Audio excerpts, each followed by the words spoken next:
Welcome दोस्तों, मैं मनोज पवार भान ई क्लास के ऑनलाइन प्लेटफॉर्म पे आपका हार्दिक स्वागत करता हूँ। हिस्ट्री सीरीज के नए यूनिट बौद्ध और जैन धर्म के इस दूसरे वीडियो में बौद्ध धर्म से संबंधित कुछ महत्वपूर्ण तथ्य लेकर के आया हूँ। पहले वीडियो में हमने बौद्ध के जीवन परिचय को जाना, उनके जन्म स्थान, माता पिता, कैसे गृह त्याग किया, किस आयु में उन्हें ज्ञान की प्राप्ति हुई, किन किन से मिले, अपना गुरु बनाया उन्हें, और किस प्रकार से आगे हमने उसके जीवन की प्रमुख घटनाओं को विभिन्न प्रतीकों के रूप में कैसे प्रदर्शित किया जाता है वो समझा, और किन किन स्थानों से उनका संबंध रहा। अष्ट महास्थान के नाम से हमने 8 स्थानों की भी चर्चा की थी। आज के इस बौद्ध धर्म के सेकेंड वीडियो के अंदर हम बौद्ध धर्म से जुड़े हुए कुछ महत्वपूर्ण पहलुओं पर चर्चा करेंगे और उनसे निकल कर आने वाले महत्वपूर्ण जो प्रश्न रहेंगे उनको यहाँ समझने का प्रयास करेंगे। देखिएगा, बौद्ध धर्म से संबंधित अभी तक के जितने भी एग्जाम में क्वेश्चन पुटअप हुए हैं इस टॉपिक से, तो उसमें मुख्य फोकस जो रहा है वो बौद्ध संगतियों पर रहा है। यानी एक प्रकार से बौद्ध धर्म सम्मेलन कब आयोजित किया गया, किस शासक ने आयोजित करवाया, अध्यक्ष कौन रहे और मुख्य बिंदु उस बौद्ध संगति के क्या रहे। तो देखें, आज इस सेकेंड वीडियो के अंदर हम देखेंगे प्रमुख बौद्ध संगतियां। बौद्ध संगतियां कह सकते हैं या बौद्ध धर्म से जुड़े हुए प्रमुख सम्मेलन कह सकते हैं। देखिएगा, 4 मुख्य बौद्ध संगतियां हैं, 4 संगतियों की संख्या है और उनको हम क्रम से देखेंगे। सबसे पहली जो बौद्ध संगति हुई है वो वर्ष कौन सा रहेगा, समय क्या रहेगा, तो हमने जैसे पहले वीडियो में देखा था गौतम बुद्ध की मृत्यु कुशीनगर मल्ल महाजनपद के अंदर होती है 483 बीसी में, 483 बीसी, 483 ईसा पूर्व। तो वही वर्ष रहता है प्रथम बौद्ध संगति का। और ये आयोजित कहाँ होती है, तो राजगृह, और राजगृह में भी पर्टिकुलर एक जगह है जिसको कहेंगे हम सप्तपर्णी गुफा के अंदर। सप्तपर्णी गुफा, यहाँ पर प्रथम बौद्ध संगति का आयोजन होता है। किसके द्वारा आयोजन करवाया जाता है, यानी शासक कौन है, तो शासक यहाँ रहते हैं अजातशत्रु। अजातशत्रु, और अजातशत्रु कौन से वंश से संबंधित है, तो बिल्कुल निश्चित तौर पर हर्यक वंश से संबंध है इनका। इस बौद्ध संगति के अध्यक्ष कौन होते हैं, तो बौद्ध संगति के अध्यक्ष होते हैं महाकश्यप। महाकश्यप। और इस बौद्ध संगति में प्रमुख बिंदु क्या रहा, या इस बौद्ध संगति या सम्मेलन में प्रमुख निर्णय क्या रहा, तो यहाँ पर बुद्ध के उपदेशों से संबंधित बुद्ध उपदेश 2 पिटकों का यहाँ संकलन होता है। पहला है सुत्त पिटक, सुत्त पिटक, और दूसरा है विनय पिटक।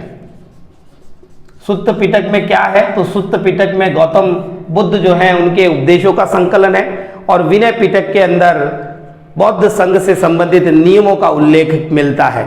और तीसरा जो पिटक रहेगा अभिधम्म पिटक, उसमें बौद्ध के दार्शनिक विचारों का संकलन किया गया। इनके संकलन के संबंध में सुत्त पिटक का संकलन इनके प्रधान और प्रमुख शिष्य आनंद द्वारा किया गया।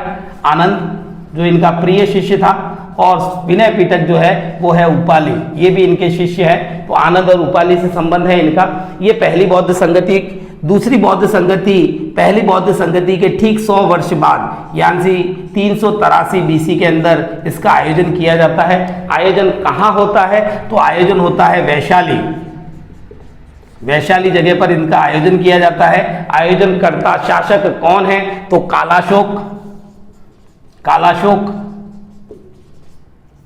और वे शिशुनाग वंश से संबंधित है, शिशुनाग वंश। और उसके पश्चात इसके अध्यक्ष की बात करें तो थोड़ा सा ये क्वेश्चन बनता है, क्योंकि इसके अध्यक्ष का नाम काफी कंफ्यूज करने वाला है। साबाकामी। साबाकामी इसके अध्यक्ष रहे। और इस अगर बौद्ध संगति की हम बात करें तो यहाँ मुख्य बात निकल करके आई है। देखिएगा, चौथी बौद्ध संगति में हीनयान और महायान 2 भागों में बौद्ध धर्म जो है बट जाता है, लेकिन 2 मतों में विभाजन कब हुआ, तो दूसरी बौद्ध संगति में। और ये 2 मत कौन से हैं, देखिए, 2 मतों में विभाजन, यानी विचारों में अभी अंतर आया है। 2 मतों में विभाजन, अभी बौद्ध धर्म पूरी तरह से विभाजित नहीं हुआ है, विचारधाराओं में अंतर आया है। और ये 2 मत कौन से हैं, तो पहला है स्थावीर। स्थावीर जिसे थेरवाद भी कह सकते हैं हम, और थेरवाद जो है वो सबसे प्राचीन संप्रदाय माना गया है, पहला थेरवाद या स्थावीर, और दूसरा जो मत है वो निकल करके आता है महासंधिक। इस प्रकार यहाँ दो मतों की बात होती है। दूसरी बौद्ध संगति के अंदर साबाकामी की अध्यक्षता और कालाशोक जो है शासक। तीसरी जो बौद्ध संगति होती है वो होती है 255 बीसी के अंदर, कहीं कहीं पर यहाँ 251 बीसी भी समय दिया है। 255 बीसी के अंदर ये पाटलिपुत्र में आयोजित होती है, पाटलिपुत्र। और पाटलिपुत्र में तत्कालीन जो मगध के शासक है वे हैं अशोक, जिनका संबंध मौर्य वंश से है। और अशोक जो मौर्य शासक हैं, जिन्हें बौद्ध धर्म की दीक्षा देने वाले जो उनके गुरु हैं मोगलीपुत्र तिस, वही इसके अध्यक्ष रहते हैं। मोगलीपुत्र तिस ने इस तीसरी बौद्ध संगति की अध्यक्षता की। और यहाँ पर जो महत्वपूर्ण परिवर्तन हमको देखने के लिए मिला वो ये रहा कि यहीं पर तीसरे पिटक अभिधम्म पिटक का संकलन किया गया। अभिधम्म पिटक, जिसमें बुद्ध के दार्शनिक विचारों का संकलन है। फिर रहेगी हमारी चौथी बौद्ध संगति, जो ईसा पूर्व पहली शताब्दी में इसका आयोजन हुआ। और इसका आयोजन होता है साहब, ये तीनों बौद्ध संगतियों से बिल्कुल अलग है। क्यों अलग है? क्योंकि यहाँ से भी प्रश्न निकल करके आता है कि तीनों बौद्ध संगतियाँ जो हुई है वो मगध साम्राज्य के अंतर्गत ही पड़ती है, यानी कहीं ना कहीं बिहार से उसका संबंध है। ये एकमात्र बौद्ध संगति ऐसी है जो बिहार क्षेत्र से बाहर उत्तर भारत, यानी कि कहाँ, तो कश्मीर के अंदर एक स्थान, जिसको हम पर्टिकुलर स्थान के रूप में देखें तो कुंडन ग्राम भी कहीं कहीं पे दिया हुआ है, और कुंडन वन भी कह सकते हैं, कुंडन वन। और कुंडन वन के साथ ही हम लिखेंगे कश्मीर कुंडन वन में इसका आयोजन किया जाता है। क्यों अलग है? इसके लिए देखो 3-4 महत्वपूर्ण बातें हैं। पहला तो बिहार से बाहर, फिर दूसरा जो शासक है जिसने आयोजन करवाया वो भारत मूल का नहीं है, वो कुषाण वंश का शासक है और उसका नाम है कनिष्क। कनिष्क ने आयोजन करवाया। कनिष्क का संबंध कुषाण वंश से है। कश्मीर में आयोजन यानी बिहार से बाहर। और यहाँ पर अध्यक्ष की बात करें तो यहाँ अध्यक्ष में भी 2 नाम निकल करके आते हैं, क्योंकि जो कनिष्क हैं वो बहुत ज्यादा प्रभावित थे अपने गुरु अश्वघोष से, और उन्होंने आग्रह किया अपने गुरु अश्वघोष से कि आप इस बौद्ध संगति की अध्यक्षता कीजिए। लेकिन अश्वघोष ने यह कहा कि मैं अपने गुरु के होते हुए अध्यक्षता ग्रहण नहीं करूंगा, आप मेरे गुरु को यह सम्मान प्रदान कीजिए और उनकी अध्यक्षता में मैं उपाध्यक्ष पद को ग्रहण कर लूंगा। यानी कि वसुमित्र जो हैं, वसुमित्र, तो यहाँ 3 बातें क्लियर हो जाएंगी। वसुमित्र अध्यक्ष हैं, तो उपाध्यक्ष कौन है? अश्वघोष। और अश्वघोष से कौन प्रभावित है? तो अश्वघोष से प्रभावित है आपके कनिष्क। तो अध्यक्ष वसुमित्र, अश्वघोष उपाध्यक्ष, इन दोनों में संबंध, ये गुरु हैं, ये शिष्य हैं, और इनसे प्रभावित है कनिष्क। और इस चौथी बौद्ध संगति में सबसे महत्वपूर्ण बात क्या निकल करके आई कि बौद्ध धर्म 2 भागों में बंट गया, हीनयान और महायान। तो यहां हम एक बार इस चीज को फिर से रिकॉल करें। अजातशत्रु, देखिएगा, शॉर्ट ट्रिक्स, अका, अक, ये शासकों के नाम, महत्वपूर्ण शासक ही पूछे जाते हैं वैसे तो। अजातशत्रु, कालाशोक, अशोक और कनिष्क, ये 4 शासक रहे। 3 जो रही शुरू की संगतियां, राजगृह बिहार, वैशाली बिहार, पाटलिपुत्र बिहार। चौथी रही कुंडन वन कश्मीर, क्योंकि कनिष्क का जो केंद्र था या शासन का जो आप कह दीजिए प्रभाव का क्षेत्र था वो कश्मीर था, इस वजह से इन्होंने इसका आयोजन कश्मीर में करवाया। अश्वघोष उपाध्यक्ष, वसुमित्र। यहाँ महत्वपूर्ण बात, हीनयान और महायान शाखों में बौद्ध धर्म का बट जाना। और हीनयान वे लोग जो बौद्ध धर्म के पुराने और नियम जो हैं उन्हीं को फॉलो कर रहे हैं, यानी कि मूर्ति पूजा में उनका विश्वास नहीं है, वो गौतम बुद्ध को किसी अवतार के रूप में नहीं मानते हैं। और महायान शाखा में जो परिवर्तन आया कि वो गौतम बुद्ध को न केवल अवतार के रूप में मानते हैं बल्कि गौतम बुद्ध की मूर्ति के रूप में पूजा भी प्रारंभ कर देते हैं। दोनों के विचारों में और उद्देश्यों में भी परिवर्तन है, उसी को हम देखेंगे आगे। यहाँ पर देखिएगा, सबसे पहले देखेंगे हम हीनयान और महायान, दोनों में प्रमुख अंतर क्या निकल करके आते हैं देखेंगे।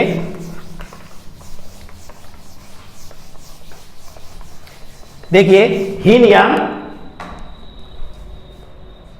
हीनयान में ज्यादा डीप में नहीं जाना है, हीनयान से संबंधित ज्यादा प्रश्न नहीं निकलेंगे, क्योंकि हीनयान को हम कह सकते हैं रूढ़िवादी मत है, यानी कि बौद्ध धर्म से जुड़े हुए जो प्रारंभिक जो नियम बने हुए हैं उन्हीं को ये लोग फॉलो करते हैं, यानी इनका मूर्ति पूजा में विश्वास नहीं है, मूर्ति पूजा विश्वास नहीं। इसके बाद में ये बाह्य आडंबरों में विश्वास नहीं करते हैं, क्योंकि मूर्ति पूजा होगी तो आडंबर भी होंगे, विश्वास नहीं। और बौद्ध को अवतार नहीं, गौतम बुद्ध को ये अवतार नहीं मानते हैं हीनयान शाखा वाले। तो हीनयान, उसके बाद में हीनयान के उद्देश्यों की बात कर ले, हीनयान का प्रमुख या आदर्श क्या है, तो अहर्त पद को प्राप्त करना। अहर्त पद, ये इंपॉर्टेंट है, अहर्त पद की प्राप्ति ये मुख्य उद्देश्य रहेगा, या कह सकते हैं आदर्श रहेगा हीनयान लोगों का। अहर्त पद की प्राप्ति का मतलब है मोक्ष की प्राप्ति, मोक्ष या निर्वाण की प्राप्ति, ज्ञान की प्राप्ति, और यही इनका मुख्य उद्देश्य रहेगा, मोक्ष की प्राप्ति या निर्वाण की प्राप्ति, और इसी को कहते हैं अहर्त पद की प्राप्ति। और महायान की अगर हम बात करें, देखिएगा महायान, तो ये महायान कालांतर में बना हुआ मत है, यानी नवीन मत है, तो ये रूढ़िवादी नहीं है, ये मूर्ति पूजा का समर्थन करता है, गौतम बुद्ध को अवतार भी मानता है, अवतार और पूजा हो रही है तो कहीं ना कहीं धीरे धीरे इसमें आडंबर भी शामिल हो गए, यानी महायान शाखा। तो महायान शाखा देखो, हीनयान का संस्थापक नहीं पर पूछा जाएगा और नहीं कहीं तथ्य मिलेगा, क्योंकि हीनयान तो क्या है, हीनयान तो वही परंपरा है जो शुरू से चली आ रही है। तो महायान शाखा का प्रवर्तक या संस्थापक किसे माना जाता है, ये इंपॉर्टेंट है, नागार्जुन। नागार्जुन को संस्थापक माना जाता है, किसका, हीनयान शाखा का संस्थापक कौन है, नागार्जुन। और नागार्जुन को यहाँ हम एक और उपनाम से जानते हैं, भारत के आइंस्टाइन के रूप में। भारत के आइंस्टाइन किसे कहा जाता है, तो वो नागार्जुन को कहा जाता है। इसके बाद में अगर एक बात करें कि इनका आदर्श क्या है, तो इसका आदर्श देखिए, महायान का मतलब ही क्या है, तो महायान का मतलब होता है उत्कृष्ट मार्ग, मतलब एक अच्छा मार्ग, उत्कृष्ट मार्ग, उत्कृष्ट मार्ग महायान का अर्थ है। और जिस प्रकार से हमने देखा कि अहर्त हीनयान का आदर्श है और इसका उद्देश्य क्या है, मोक्ष की प्राप्ति, वैसे ही महायान का आदर्श क्या है, तो महायान का आदर्श है बोधिसत्व। बोधिसत्व, देखिए बोधिसत्व का क्या रहेगा, उद्देश्य क्या रहेगा, मोक्ष की प्राप्ति तो बिल्कुल है, निश्चित तौर पर है, लेकिन ये सबसे पहले परोपकार पर बल देते हैं, परोपकार पर बल, यानी किसी और का कल्याण करना है, अन्य का कल्याण, अन्य का कल्याण, उसको ये क्या देते हैं, प्राथमिकता। और इस प्राथमिकता में अगर कहीं उनके स्वयं के मोक्ष या निर्वाण में देरी हो जाए, देरी या विलंब हो जाए, तो उसको भी अलाउ करते हैं। समझ लीजिएगा एक बार, महायान शाखा के संस्थापक नागार्जुन है, जिन्हें भारत के आइंस्टाइन के रूप में जाना जाता है। महायान शाखा मूर्ति पूजा और बुद्ध को अवतार के रूप में भी मानते हैं। महायान का अर्थ है उत्कृष्ट मार्ग, और महायान का आदर्श क्या है, बोधिसत्व। और बोधिसत्व का मतलब क्या रहेगा कि वे परोपकार पर बल देते हैं, वे अन्य किसी के कल्याण को प्राथमिकता देते हैं, और इस कारण अगर उनके मोक्ष में अगर देरी होती है तो उसे भी वो लोग अलाउ करते हैं, यानी वो भी उनके महायान शाखा के अंदर मान्य है कि भाई दूसरे के कल्याण के लिए अगर आपके खुद के मोक्ष में विलंब होता है तो कोई प्रॉब्लम नहीं है, हो सकता है। ये लोग अवतार में और साथ ही साथ पुनर्जन्म में विश्वास करते हैं, और जैसा कि मैंने बताया कि अवतार में विश्वास करते हैं तो कहीं ना कहीं इनका संबंध गौतम बुद्ध के अवतारों से भी है। तो बोधिसत्व का शाक्य मुनि यानी कि बुद्ध के रूप में अवतार हो चुका है, ये अवतार हो चुका है शाक्य मुनि के रूप में बुद्ध का यानी बोधिसत्व का। और दो अवतार ऐसे हैं जो होने वाले हैं, बिल्कुल होने वाले हैं, ऐसा बोधिसत्व कहते हैं। तो इसमें दूसरा जो अवतार रहेगा होने वाला, उस अवतार को किस नाम से जानते हैं, मैत्रेय, और दूसरा अवतार होगा अनाम। देखिएगा महायान शाखा में शाक्य मुनि का अवतार हो चुका है, बुद्ध का अवतार शाक्य मुनि के रूप में, और दो अवतार जो होने हैं, ये भविष्य की बात है, होने हैं, वो है मैत्रेय और अनाम। देखिएगा इसके बाद में बात करूंगा मैं कि महायान शाखा के दो भाग, महायान शाखा में भी दो भाग हो गए। दो भाग कौन कौन से हैं? पहला भाग है शून्यवाद, शून्यवाद, और दूसरा जो भाग निकल करके आता है वो है विज्ञानवाद।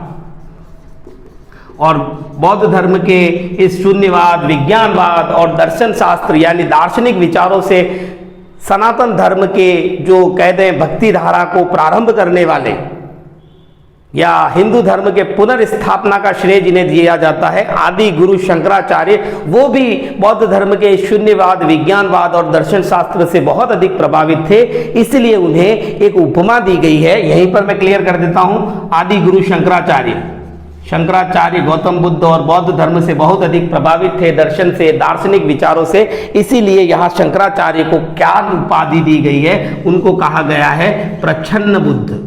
तो ये प्रश्न भी बहुत इंपॉर्टेंट रहेगा, प्रच्छन्न बुद्ध की संज्ञा किसे दी गई है? आदि गुरु शंकराचार्य को।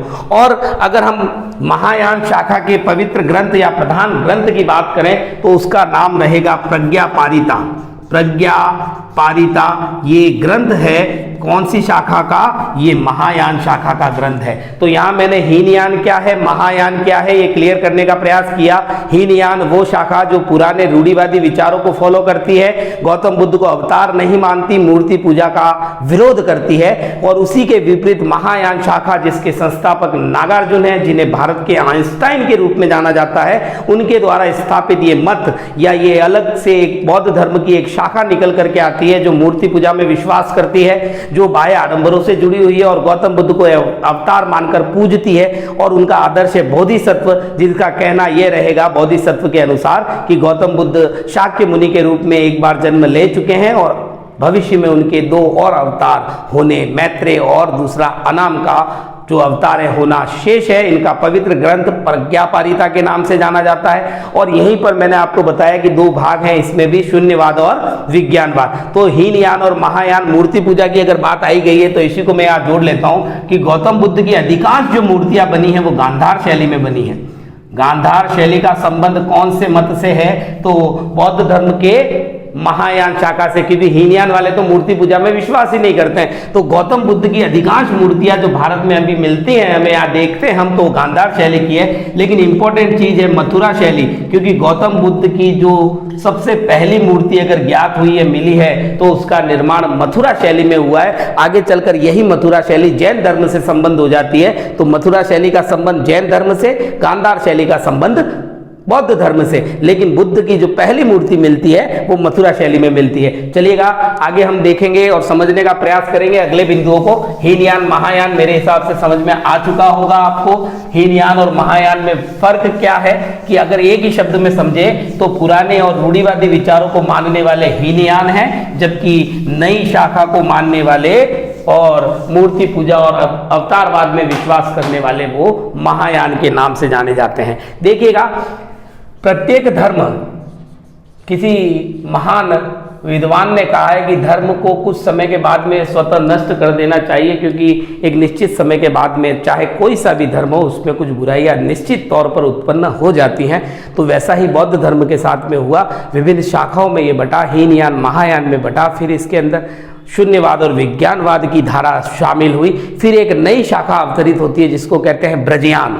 ब्रजयान बिल्कुल जो आज के हमारे सनातन धर्म में आए हुई बुराइयां, जिसके कारण बौद्ध और जैन धर्म अवतरित हुए, वही बुराइयां धीरे धीरे बौद्ध धर्म को भी घेर लेती हैं और उसकी शुरुआत होती है ब्रजयान से। ब्रजयान शाखा के अंदर किन किन चीजों को महत्व दिया गया तो देखिएगा साहब, जादू टोना, जादू टोना के साथ साथ आडंबर, आडंबरों के साथ साथ में यहां पर एक चीज और निकल करके आती है तंत्र मंत्र।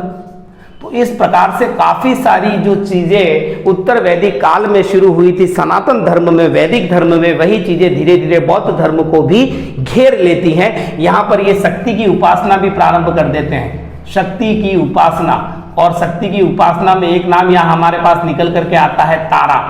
तारा जैसी कई देवियों की, तारा आदि देवियों की यहाँ पूजा प्रारंभ हो जाती है। किस शाखा में? ब्रजयान शाखा के अंदर। तो धीरे धीरे बौद्ध धर्म जिस अपने उद्देश्य के लिए अवस्थित हुआ था, अवतरित हुआ था, वो अपने उद्देश्य से धीरे धीरे भटक रहा है, आडंबरों की ओर उसका रुझान बढ़ता जा रहा है। देखिएगा, इसी के अगर सिद्धांतों की बात करें, ब्रजयान के सिद्धांत नियम किस ग्रंथ के अंदर संकलित है, तो यहाँ 2 ग्रंथों के नाम आते हैं। एक तो है मंजूश्री मूलकल्प, और दूसरा जो ग्रंथ यहां निकल करके आता है उस ग्रंथ का नाम है ग्रह समाज ग्रंथ। इन दोनों ग्रंथों के अंदर क्या है, तो ब्रजयान शाखा के सिद्धांत हैं। अब ब्रजयान शाखा से संबंधित एक व्यक्ति और हैं जिनका नाम है पद्मसंभव। और पद्मसंभव ने क्या किया, तो पद्मसंभव ने भूटान, तिब्बत, अन्य पड़ोसी देशों में बौद्ध धर्म का प्रचार प्रसार किया। और इसी पद्मसंभव की एक मूर्ति है 123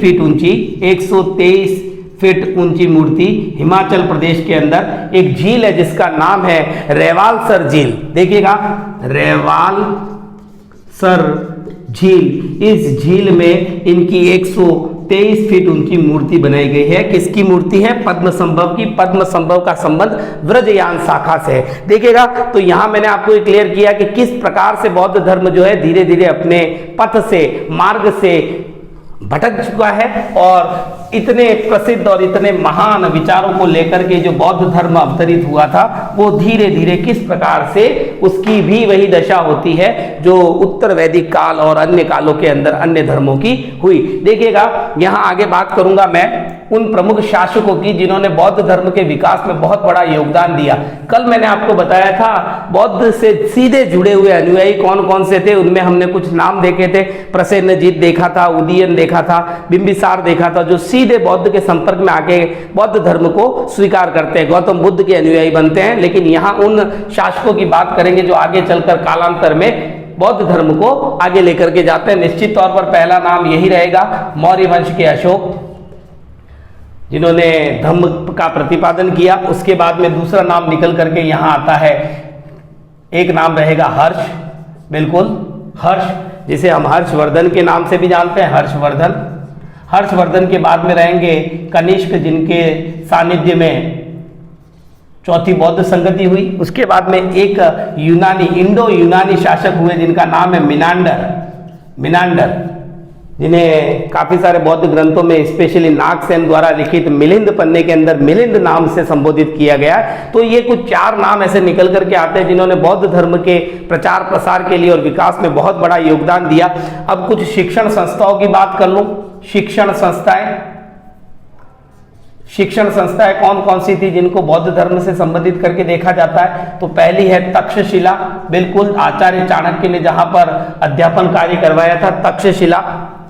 उसके बाद में जो गांधार की, हाँ बिल्कुल, जिसको हम राजधानी के रूप में पढ़ते हैं, गांधार की राजधानी, और जहां पर बिंदुसार के शासनकाल में 2 बार विद्रोह हुआ। तक्षशिला के बाद में नालंदा विश्वविद्यालय, जिसके संस्थापक माने जाते हैं कुमारगुप्त विक्रमादित्य को, ठीक है साहब। उसके बाद में एक और अगर शिक्षण केंद्र की बात कर ले तो वो है विक्रमशिला, और विक्रमशिला के संस्थापक किसे माना जाता है, तो विक्रमशिला के संस्थापक है धर्मपाल। तो देखिएगा, यहाँ कुछ शिक्षण संस्थाएं, नालंदा को क्या कहा गया है, ऑक्सफोर्ड ऑफ बौद्ध महायान, है ना, महायान का या बौद्ध धर्म की ऑक्सफोर्ड यूनिवर्सिटी, यानी Oxford of Mahayana, Oxford of Mahayana. इस तरीके से हम देखते हैं प्रमुख शिक्षण संस्थान कौन से रहे बौद्ध धर्म से संबंधित। कल हमने बात करी थी महिला शिष्याओं की। देखिएगा, महिलाओं को बौद्ध संघ में पहले प्रवेश नहीं दिया जा रहा था, लेकिन गौतम बुद्ध के प्रिय शिष्य आनंद के अनुग्रह पर, उनके निवेदन पर गौतम बुद्ध ने महिलाओं को भी संघ में प्रवेश की अनुमति दी। और पहली जो शिष्या यहाँ संघ में प्रवेश करती है वो उनकी स्वयं की मौसी या सौतेली माँ प्रजापति गौतमी, पहली शिष्या, महिला शिष्या जो संघ में प्रवेश करती है। संघ में प्रवेश करने की आयु 15 वर्ष निर्धारित की गई। और दूसरी जो महिला यहाँ पर संपर्क में आती है उसका नाम है साहब वैशाली की एक नृत्यांगना है, एक वैश्या है, वैश्या जिसका नाम है आम्रपाली। आम्रपाली, बिल्कुल आम्रपाली वैश्या है वैशाली की, और नृत्यांगना भी कह सकते हैं। वो बौद्ध धर्म के संपर्क में आने वाली दूसरी महिला के रूप में जानी जाती है। पहली है प्रजापति गौतमी, जो गौतम बुद्ध की मौसी भी है और उनकी सौतेली माँ भी है। देखिएगा, फिर बात करेंगे कुछ रचनाओं की। नागसेन ने एक रचना की है जिसका नाम है मिलिंद पन्हो। मिलिंद पन्हो, और ये कौन सी भाषा में लिखी गई है? ये संस्कृत भाषा में लिखी गई है, और संस्कृत भाषा में लिखी गई है। इसका अर्थ क्या होता है शाब्दिक? मिलिंद के प्रश्न, मिलिंद के प्रश्न, जिसमें मिनांडर जो ग्रीक इंडो ग्रीक शासक है मिनांडर, उस मिनांडर के कुछ प्रश्न जो उसने नागसेन से किए थे, इन्हीं संवादों का, इन्हीं प्रश्नों का वर्णन मिलिंद पन्नों में नागसेन ने किया है। ये भी बौद्ध प्रसिद्ध एक बौद्ध ग्रंथ की श्रेणी में लिया जाता है। उसके बाद में आपको बात करेंगे जहां से प्रश्न निकल करके आते हैं, क्योंकि जैन और बौद्ध धर्म लगभग समकालीन रहे हैं, तो कुछ न कुछ संबंध यहाँ उन ग्रंथों में निकल करके आता है। तो दो नाम आपको याद रखने हैं। पहला नाम है निगंठ नाथ, यानी कि बौद्ध ग्रंथों में निगंठ नाथ किसे कहा गया है? तो बिल्कुल पार्श्वनाथ, जो कि जैन संप्रदाय के तीर्थंकरों में शामिल है। और एक नाम और निकल करके आता है निगंठ नाथ पुत्र, और निगंठ नाथ पुत्र किसको कहा गया है? महावीर को, महावीर स्वामी को। इन दोनों को ये नाम बौद्ध ग्रंथों में दिए गए। बौद्ध ग्रंथों में उल्लेख मिलता है दो तीर्थंकरों का, निगंठनाथ पार्श्वनाथ और निगंठनाथ पुत्र यानी कि महावीर स्वामी। अब देखिएगा, बात करूंगा मैं कुछ विशेष शब्दों की जहां से प्रश्न निकल करके आएगा कि बौद्ध धर्म का एनसाइक्लोपीडिया किसे कहा जाता है, यानी विश्वकोश। एनसाइक्लोपीडिया का मतलब होता है विश्वकोश। तो बौद्ध धर्म का विश्वकोश किसे कहते हैं? विश्वकोश या एनसाइक्लोपीडिया, एनसाइक्लोपीडिया किसे कहते हैं? तो बिल्कुल सुत्त पिटक को, जो सबसे पहले संकलित हुआ है सुत्त पिटक। और इसी सुत्त पिटक का एक भाग है जिसको हम जातक कथाओं के रूप में जानते हैं, जातक कथाएं। जातक कथाएं में क्या है? गौतम बुद्ध के पूर्व जन्म की कहानियां, पूर्व जन्म की कहानियां। गौतम बुद्ध के पूर्व जन्म की कहानियों का संकलन कहाँ मिलता है? तो जातक कथाओं में। और जातक कथाएं किसके अंतर्गत आती हैं? तो सुत्त पिटक के अंदर। और यहीं पर एक प्रसिद्ध, अगर बात करें हम जातक कथाओं में, सबसे फेमस जातक कथा कौन सी है? तो वो है खद्दक निकाय, यानी जातक कथा सबसे प्रसिद्ध कौन सी रही? तो खद्दक निकाय। देखिए, बौद्ध धर्म का एनसाइक्लोपीडिया किसे कहते हैं? सुत्त पिटक। सुत्त पिटक का ही भाग है जातक कथा है, जिसमें गौतम बुद्ध के पूर्व जन्म की कहानियां हैं। और उसमें सबसे प्रमुख अगर जातक कथा कौन सी है तो वो खद्दक निकाय के रूप में जानते हैं हम। देखिएगा, यहाँ आगे हम बात करेंगे हम एक विश्वकोश। अब बात करूंगा लघु विश्वकोश या लघु एनसाइक्लोपीडिया। बौद्ध धर्म से संबंधित एक और ग्रंथ जिसको हम लघु विश्वकोश की संज्ञा में डाल सकते हैं, वो लघु विश्वकोश कहलाता है विशुद्धि मग्ग। विशुद्धि, विशुद्ध मग्ग, विशुद्ध मग्ग ग्रंथ, विशुद्ध मग्ग ग्रंथ। देखिएगा, विशुद्ध मग्ग ग्रंथ, जिसको हम लघु विश्वकोश भी कह सकते हैं, और इसको हम कहते हैं त्रिपिटकों की कुंजी। त्रिपिटक, त्रिपिटक कौन कौन से हैं? सुत्त पिटक, विनय पिटक, अभिधम्म पिटक। इनकी तीनों की कुंजी किसे माना गया है? तो विशुद्ध मग्ग नामक ग्रंथ को माना गया है। देखिएगा, सुत्त पिटक में क्या है जिसका संकलन सुत्त और विनय दोनों का संकलन किया गया था पहली बौद्ध संगति के अंदर। तो सुत्त पिटक में गौतम बुद्ध के उपदेश हैं, गौतम बुद्ध के उपदेश। विनय पिटक में क्या है? तो बौद्ध संघ के नियम हैं।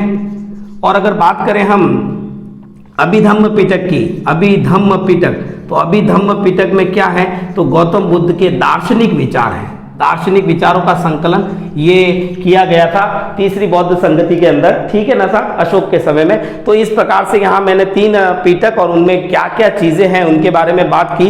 नागार्जुन को भारत का आइंस्टाइन कहा गया। अब देखिएगा, अगर सबसे प्राचीन संप्रदाय कौन सा है? प्राचीन संप्रदाय, प्राचीन संप्रदाय कौन सा है? तो उसके नाम में निकल करके आता है थेरवाद। मैंने बताया था कुल 62 ऐसे संप्रदाय हैं जो अस्तित्व में आए, जिनमें कुछ को आस्तिक और कुछ को नास्तिक की श्रेणी में रखा गया। अब बात करेंगे शंकराचार्य को क्या कहा गया, तो प्रसन्न बौद्ध कहा गया, प्रच्छन्न बौद्ध की संज्ञा, क्योंकि वो बुद्ध धर्म के दार्शनिक और अन्य विचारों से काफी अधिक प्रभावित थे। फिर बात करूंगा मैं कुछ अन्य ग्रंथों की जिनका संबंध बौद्ध धर्म से है, और प्रयास यही रहेगा कि प्रश्न जहां से भी निकल करके आए उनको हम अच्छे से अटेंड कर पाए, उनके उत्तरों तक पहुंच पाए। तो यहाँ देखेंगे हम कि कौन कौन से वो ग्रंथ हैं। तो यहाँ पर सबसे पहले नाम आता है बुद्ध चरित, एक ग्रंथ और है सौंदर्यानंद, और तीसरा ग्रंथ जो निकल करके आता है उसका नाम है सारीपुत्र प्रकरण, सारीपुत्र प्रकरण। ये तीनों ग्रंथ किसने लिखे हैं, तो ये तीनों ग्रंथ लिखने वाले हैं अश्वघोष। अश्वघोष, अश्वघोष, क्या ये नाम हमने पहले सुना है? बिल्कुल सुना है। अश्वघोष कौन है? जिनसे कनिष्क बहुत अधिक प्रभावित थे, अपने गुरु के रूप में मानते थे, और उनके गुरु का नाम है वसुमित्र, जिन्होंने अध्यक्षता की थी चौथी बौद्ध संगति की। और आपके जो अश्वघोष है, इन्होंने चौथे बौद्ध संगति में उपाध्यक्ष के पद को ग्रहण किया था। फिर बात निकल करके आती है बोरोबुदूर। बोरोबुदूर, देखिए बृहत्तर भारत में ये देखेंगे हम, बोरोबुदूर और लारो जंगरंग, ये प्रसिद्ध मंदिर है जावा के। तो बोरोबुदूर जो स्तूप है, गौतम बुद्ध से संबंधित जो स्तूप है, उसका निर्माण किसने करवाया? तो शैलेंद्र वंश के राजाओं ने इसका निर्माण करवाया। शैलेंद्र वंश के राजाओं ने निर्माण करवाया है जावा बोरोबुदूर के बौद्ध स्तूप का। उसके बाद में बात करेंगे लाइट ऑफ एशिया। बिल्कुल ये बात मैंने आपको कल के वीडियो में बताई थी। लाइट ऑफ एशिया कहा गया किसे? गौतम बुद्ध को, यानी कि एशिया का प्रकाश पुंज। लेकिन ये कहा किसने? तो ये कहा है साहब एडविन अर्नोल्ड ने। एडविन अर्नोल्ड के द्वारा ये कहा गया कि light of Asia Gautam Buddha. अब कुछ बात अन्य, चैत्य, विहार और स्तूप, यानी बौद्ध धर्म से संबंधित जहाँ पूजा स्थल है, जहाँ पर पूजा की जाती है, उसे चैत्य कहा जाता है। जहाँ बौद्ध भिक्षुक रहते हैं, यानी भिक्षुकों का आवास, उसे कहा जाता है विहार। और जहाँ एक प्रकार से समाधि जो बनती है, मृत्यु के पश्चात अवशेषों को रखा जाता है, उसको कहते हैं स्तूप। तो महास्तूप की संज्ञा किसे दी गई है? महास्तूप, जहाँ गौतम बुद्ध के 8 अवशेषों को रखा गया, जिसमें से एक महास्तूप की संज्ञा है भट्टी, जो कि दक्षिण भारत में पड़ेगा, और वहीं पर गौतम बुद्ध का जो प्रमुख महास्तूप के नाम से उसको संबोधित किया जाता है। तो यहाँ हमने देखा गौतम बुद्ध के प्रारंभिक जीवन के बाद के उन महत्वपूर्ण तथ्यों को जो बौद्ध धर्म से रिलेटेड है, और काफी सारे प्रश्न यहाँ से निकल करके आते हैं। एक बात और मैं आपको बता दूं, हीनयान जो है प्रारंभिक शाखा है, इसमें इनकी जो भाषा रहेगी वो पाली भाषा रहेगी उपदेशों की, और उसके विपरीत महायान जो शाखा है उसकी भाषा संस्कृत भाषा रहेगी। यानी कि ये भी एक महत्वपूर्ण अंतर रहता है, हीनयान पाली और महायान शाखा की जो भाषा रहेगी वो संस्कृत भाषा रहेगी। तो प्रयास यही रहा है कि इस वीडियो के अंदर बौद्ध धर्म को पूरी तरह से मैंने समझाने का प्रयास किया है, महत्वपूर्ण तथ्यों का समावेश किया है। तो अगले वीडियोस के अंदर मैं जैन धर्म को क्लियर करने की कोशिश करूंगा। तो इन 2 वीडियो को आप अच्छी तरह से देख लें। मुझे विश्वास है कि इन दोनों वीडियोस को देखने के बाद बौद्ध धर्म से संबंधित कोई अन्य तथ्य नहीं चूकेगा। धन्यवाद, थैंक यू।